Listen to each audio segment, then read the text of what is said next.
का बच्चा दौड़ रहा था। हिरन का बच्चा दौड़ रहा, दौड़ते दौड़ते बकरी के बच्चे से आगे निकल गया। रास्ते में मैना मिला, हिरन के बच्चे ने उसे भी पीछे छोड़ दिया। करीब ही एक नाला बह रहा था, हिरन के बच्चे ने छलांग लगाई और नाला पार कर लिया। आगे एक पत्थर पड़ा हुआ था, हिरन के बच्चे का पांव उसे टकराया और वो गिर पड़ा। दर्द के मारे उसकी आंखों से आंसू निकल पड़े। बंदर ने देखा, करीब आकर उसके पांव पर हाथ फेरा।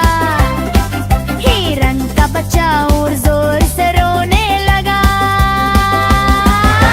भालू आया और उसने हिरन के बच्चे को उठाया, लेकिन उसने रोना बंद नहीं किया। इतनी में उसकी अम्मी आ गई, बोली बेटा हम इस गंदे पत्थर की पिटाई करेंगे, तुम चुप हो जाओ। वह बोला मम्मी ऐसा नहीं कीजिएगा, पत्थर भी रोने लगा।